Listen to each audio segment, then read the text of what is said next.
என்னோடய வீடியோ பார்க்குறவங்க எல்லாருக்குமே என்னோடய வணக்கம். நாங்கள் இப்போ எங்கே போயிட்டுருக்கோம்னு பார்த்தீங்கன்னு சொன்னால் கோயிலுக்கு போயிட்டுருக்கோம். இந்த கோயிலில் ஒரு விசேஷம் இருக்குது. நான் ஏற்கனவே இந்த கோயிலை பற்றி ஒரு வீடியோ போட்டிருக்கேன் 4 வருஷத்துக்கு முதல். அங்கே போய் பார்த்தீங்கன்னா எல்லா டீட்டெயில்ஸுமே உங்களுக்கு கிடைக்கும். அதோட லிங்க் நான் இதில் போட்டு விடுறேன்.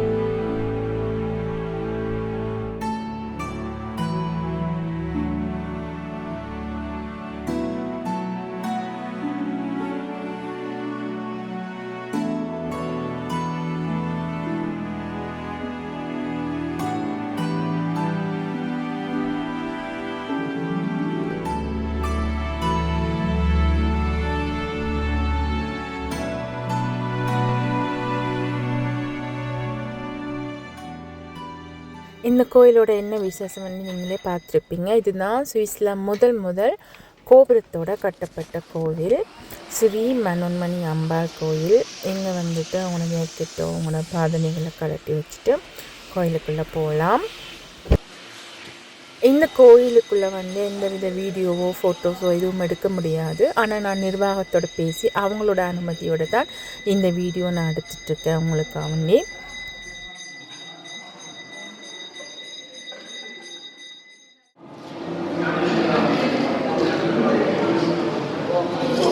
பேர் எங்களுடைய அப்பாவோட பேர் காசிப்பிள்ளை, என்னுடைய பேர் கதிர்காமநாதன்.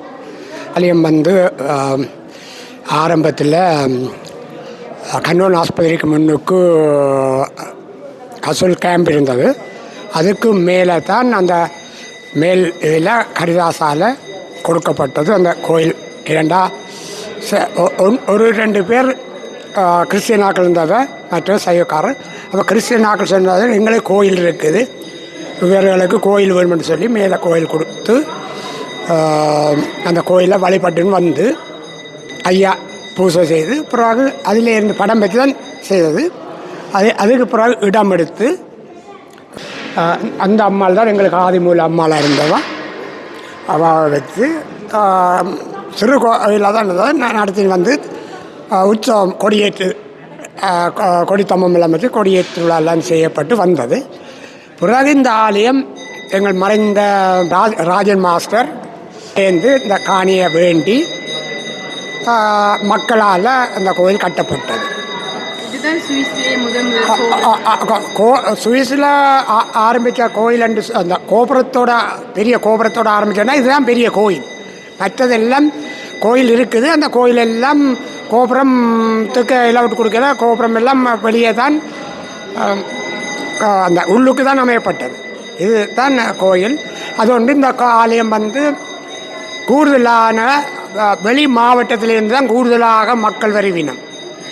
விசேஷ நாள் வெள்ளிக்கிழமை இதெல்லாம் கூடிய ஆக்கள், ஓல்டன் மக்களை விட கூடிய மக்கள் வெளி மாநிலத்து ஆக்கள் தான் வாரது. ஒரு புதுமையான அம்பாள். பிறகு தான் இந்த பெரிய அம்பாள் மனோன்மணி அம்பாள் 2013ஆம் ஆண்டு கும்பாபிஷேகம் செய்யப்பட்டு பெரிய இதாக வைக்கப்பட்டது. மறைந்த ராஜன் மாஸ்டர் முயற்சி இருந்தார் இல்லைன்னு சொல்லி இல்லாது. மற்றது எங்களுக்கு முதல் இருந்த எங்களை கோயிலுக்கு முதல் இருந்த ஐயா சுந்தரம் ஐயான்னு சொல்லி கணேச சுந்தரர் அவர் இருந்தவர். அவர் தான் பூசையும் பழைய ஆலயத்திலேருந்து செய்து வந்தவர். இந்த ஆலயத்தில் அவர் இருக்க இல்லை. அவரும் கூடுதலாக இந்த ஆலயத்தை வளர்க்குறதுக்கு மக்களோட கதைச்சு, பழைய ஆலயத்திலேருந்து மக்களோட கதைச்சு இந்த ஆலயத்தை கட்டோன்மெண்ட் அவரும் தான் கூட பங்காற்றினவர். வெறும் ஒரு சில மக்கள் சேர்ந்து தான் இதுக்கு ஒத்துழைச்சு இந்த கோயில் கட்டுறதுக்கு. நான் என்ன பொறுத்தவரை நான் லுசான் கண்டோன் ஓல்டனுக்கும் லுசானுக்கும் இடையில் இருக்கிறேன். சூசே என்ற இடத்துல இருக்கிறேன். சூசை கிஞ்சால வப்பில் என்ற இடத்துல இருக்கிறேன். அப்போ எங்களுக்கு நாங்கள் இந்த ஆலயத்துக்கு கூடுதலாக வந்தோம்னா அந்த ஐயாவும் எங்களோட ஊர் ஐயா தான் முதல் இருந்தவர். கணேச சுந்தர ஐயா எங்களோட ஊர் ஐயா தான் அவர் இருந்தவர். மற்றது எங்களுக்கண்டு எங்களோட ஊரில் மனோன்மணி அம்பாள் ஆலயம் இருக்குது. நைனாதிக்கு போகிற இடத்துல குறியாட்டுவான் துறைமுகத்துக்கு முன்னுக்கு இருக்குது. அதால் எங்களை அந்த அந்த ஆலயத்தில் நாங்கள் திருவிழா செய்து கொண்டிருக்கிறாங்க. அந்த காலத்தில் ஊருக்கு செல்ல முடியாது. அப்போ அதில் நாங்கள் கூடுதலாக இதில் ஈடுபாடு எங்களுக்கு அம்மாள் ஒரு கருணை உள்ளம் புனிஞ்சவா ஒரு பயபக்தியோடு எங்களுக்கு இந்த அம்பாளில் ஒரு கரிசனையான இது. அதால் தான் நாங்கள் நித்தம் இங்கே வந்து அம்பாளுக்கு தொண்டனாக நாங்கள் இந்த கடமை புரிஞ்சு கொண்டு இருக்கிறோம். நித்திய பூசை 3 நேரமும் 3-4 நேரம் இங்கே நித்திய பூசை நடக்குது.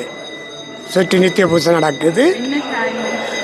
காலம்புற 10 மணிக்கு நடக்கும் நார்மலான பூசை. அப்புறம் 12 மணிக்கு நடக்கும். பிறகு 5 மணிக்கு ஒரு பூசை இருக்குது. 5 மணிக்கு நடை திறந்து செய்ய வேணும். அது பிறகு 7 மணிக்கு இருக்குது. வெள்ளிக்கிழமை அம்பாள் சின்ன அம்பாள் அது அங்கே இருக்கிற சபா மண்டபத்தில் அவாவை வெள்ளிக்கிழமையில் நாங்கள் எழுந்தரில் செய்கிறது. ஏன்னு சொன்னால் பெரியம்மனை வந்து உற்சவத்துக்கு தான் அவாவை தூக்கலாம். அவள் பெரியம்மாள். சின்ன அம்பாளை தான் நாங்கள் தூக்கி வெள்ளிக்கிழமையில் கொண்டு வர்றது. பஜனைகள் சிறப்பாக நடக்கும். மற்றது மக்களும் கூட வெளி மாநிலத்து மக்கள் கூட வர்றது. இப்போ 6ஆம் மாதம் 4ஆம் தேதினா ஆரம்பமாகுது. 25 நாளும் திருவிழா இங்கே 6ஆம் மாதம். மற்ற சித்திரை பௌர்ணமிக்கு எங்களோட ஊரில் கண்ணியம்மன் கோயில் இருக்குது. அந்த புங்குருதி மக்கள் அந்த கண்ணியம்மன் கோயில் தினத்துக்கு சித்திரை பௌர்ணமிக்கு இங்கே அங்கே ஊருக்கு செல்ல முடியாது இருந்தது தானே. அப்போ அதற்காக இங்கே அந்த தினத்துக்கு அபிஷேகம் செய்து அந்த விரதத்தை அனுஷ்டிக்கப்பட்டு பின்னேரம் பச்சை சாத்தி அந்த அம்மாவை பச்சை சாத்தி அலங்காரம் செய்து அவாவை எழுந்தருளை செய்து இங்கே கொண்டு வந்து செய்கிறது இருக்குது. வேறு தைப்பொங்கல் இப்போ வர்ற தைப்பொங்கலுக்கு உபயோகம் இருக்குது. வெளியே பானை வச்சு பொங்குறோம் நாங்கள். வையாசி விசாகத்துக்கு பொங்குறோம் நாங்கள். அப்படி பல தினங்களுக்கு இங்கே நடைபெறும். அப்படியாக இருக்குது.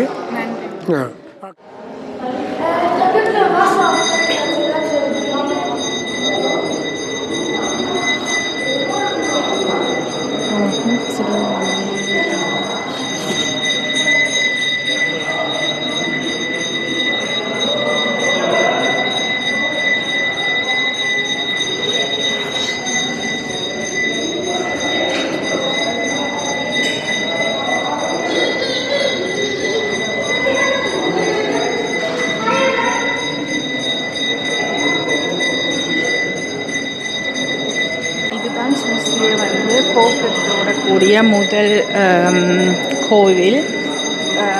ஒவ்வொரு மாநிலத்திலும் ஒவ்வொரு கோயில்கள் இருக்குது. பட் கோபுரம் இல்லை இந்த கோயில்களுக்கு. இதுதான் ஃபர்ஸ்டாக கோபுரத்தோட கட்டப்பட்ட ஒரு கோயில். இந்த கோயிலை வந்து 2008 கட்ட ஆரம்பித்தாங்க. அப்புறம் வந்து 2019 தான் கோபுர பூசை நடந்தது.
யூரோஸ் உண்டே யூரோஸ் சேஞ்ச் பேர்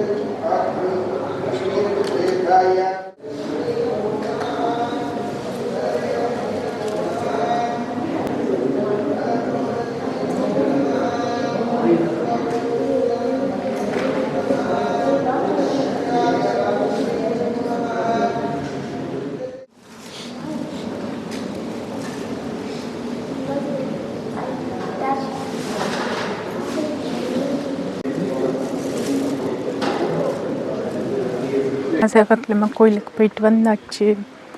பாருங்க கோபுரத்தோட. நான் இப்போ உங்களுக்கு கோயிலோட பின்புறத்தை சுற்றி காட்டுறேன். இதோட முழு பரப்பளவு அதாவது வந்து காணியோட சேர்ந்த முழு பரப்பளவு எவ்வளோன்னு பார்த்தீங்கன்னு சொன்னால் 5380 ஸ்கொயர் மீட்டர். இந்த கோவில் தனியாக இருக்கிறது வந்து 800 ஸ்கொயர் மீட்டரில் தான் இந்த கோவில் அமைஞ்சிருக்கு. இந்த கோபுரத்தோட உயரம் வந்து பார்த்திங்கன்னு சொன்னால் 14.2 மீட்டர் உயரம். இதில் வந்து 2 தேர் இருக்குது. இது ஃபுல்லாகவே கட்டி முடிக்கிறதுக்காக அவங்க சொன்னது வந்து 3-4 மில்லியன் சுவிஸ் ஃப்ராங்க் முடிஞ்சிருக்குன்னு சொல்லி.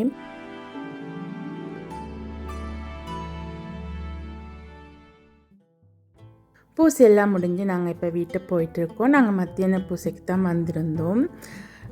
இப்போ பார்த்தீங்கன்னு சொன்னால் ஏற்கனவே நான் சொல்லியிருந்தேன், இந்த கோவிலை பற்றி ஒரு வீடியோ முதலே போட்டிருந்தேன், 4 வருஷத்துக்கு முதலேருந்து போட்டிருக்கேன். ஆனால் என்னால் கோயிலுக்கு உள்ளே கூட்டிகிட்டு போயிட்டு காட்ட முடியலை. கோபுரம் மட்டும்தான் நான் அவங்களுக்கு காட்டியிருந்தேன்.